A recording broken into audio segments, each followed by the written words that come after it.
Home YouTube channel subscribe பண்ணிக்கலனா உடனே subscribe பண்ணிக்கங்க. பக்கத்துல இருக்க பெல் பட்டனை கிளிக் பண்ணிக்கங்க. அப்பதான் நாங்க போடுற வீடியோஸ் உங்களுக்கு உடனுக்குடனே அப்டேட் ஆகும். வியூவர்ஸ் வணக்கம். நம்ம மிளகுத்தூள் எப்படி அரைக்கிறதுன்னு சொல்லிட்டு பார்க்கலாம். மிளகுத்தூள் ரொம்ப முக்கியமான ஒரு இம்பார்ட்டண்டான ஒன்று. நம்ம குழம்புக்கும் சரி, மட்டன் செய்கிறதுக்கு, சிக்கன் செய்கிறதுக்கு, நான்வெஜ் எல்லாத்துக்குமே, அதோட வெஜ் எல்லாத்துக்குமே மிளகுத்தூள் இல்லாமல் செய்யவே முடியாது. அந்த மிளகுத்தூளை எப்படி ப்ரிப்பேர் பண்ணுறதுன்னு சொல்லி காமிக்கிறேன்.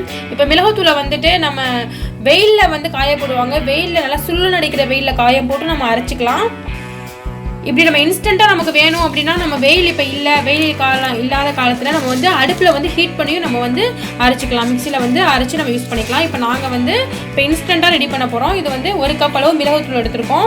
அடுப்பில் ஒரு வானலியை வச்சுக்கோங்க. இப்போ நம்ம அடுப்பு ஆன் பண்ணிக்கலாம்.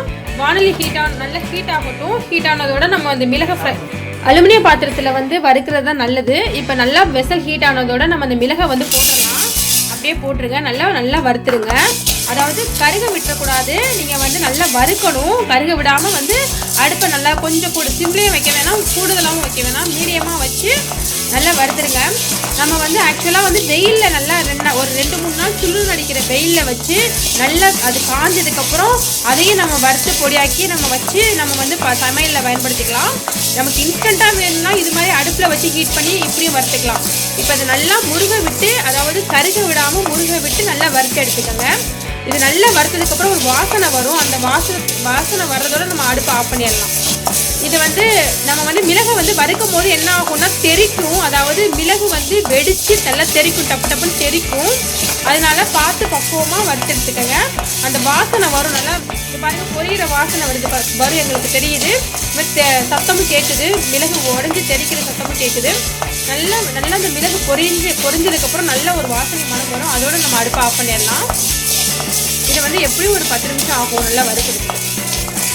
இப்போ அரைச்செடுக்கிற மிளகுத்தூள் இருக்குது பார்த்தீங்களா, இதை நீங்கள் பாலில் போட்டு கூட பாலை குடிக்கலாம். அது சளிக்கு ரொம்ப நல்லது. இந்த மிளகுத்தூள் நம்ம சமையலை சேர்த்துக்கலாம், பாலில் போட்டு குடிக்கலாம், நெஞ்சு சளிக்கலாம் ரொம்பவே நல்லது, ஆரோக்கியமானது.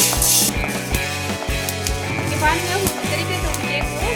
எங்களுக்கு நல்லா நல்லா நல்லா பொரிஞ்ச வாசனை வருது. மிளகுத்தூள் வாசனை வந்துச்சு, நல்லா பொரிஞ்சு தெரிக்கவும் செய்யுது. இப்போ நம்ம அடுப்பு ஆஃப் பண்ணிடலாம். ஒரு பிளேட்டில் கொட்டி நல்லா ஆற வச்சுருங்க. ஆறுனதுக்கப்புறம் நம்ம மிக்சி ஜாரில் போட்டு நல்லா பவுடர் ஆக்கிடலாம். இது நல்லா ஆறட்டும். சூடாக போடக்கூடாது. மிக்சியில் போட்டு அப்புறம் சூடாக போட்டால் ஜார் வெடிச்சிரும். இது நல்லா ஆறட்டும். இப்போ மிளகு ஆறிடுச்சு. நம்ம மிக்சி ஜாரில் போட்டு பவுடர் ஆக்கிடலாம். ஓகே, இப்போ நம்ம எடுப்போம். நாங்கள் அரைச்சிக்கிட்டோம். இப்போ நமக்கு வீட்லேயே செஞ்ச மிளகுத்தூள் ரெடி ஆயிடுச்சு. நீங்கள் கடையிலலாம் வாங்காதீங்க. கடையிலலாம் ப்ரிசர்வேட்டிவ் பேக்கெட்டில் வச்சு அவங்க கெமிக்கல்ஸ் கலந்து தான் கொடுப்பாங்க. நீங்கள் வீட்லேயே செஞ்சு வச்சுக்கிட்டிங்கன்னா மிளகுத்தூள் எப்படியும் 2-3 மாதத்துக்கு கெடாமல் இருக்கும். நீங்கள் சமையலில் குழஞ்சிக்கலாம். ஸோ மிளகுத்தூள் வீட்லேயே இதே மாதிரியே செஞ்சு நீங்கள் சமையலுக்கு யூஸ் பண்ணிக்கோங்க. இந்த வீடியோ பிடிச்சிருந்துச்சுன்னா எங்கள் ஹோம் யூடியூப் சேனலுக்கு சப்ஸ்கிரைப் பண்ணுங்கள். தேங்க்யூ.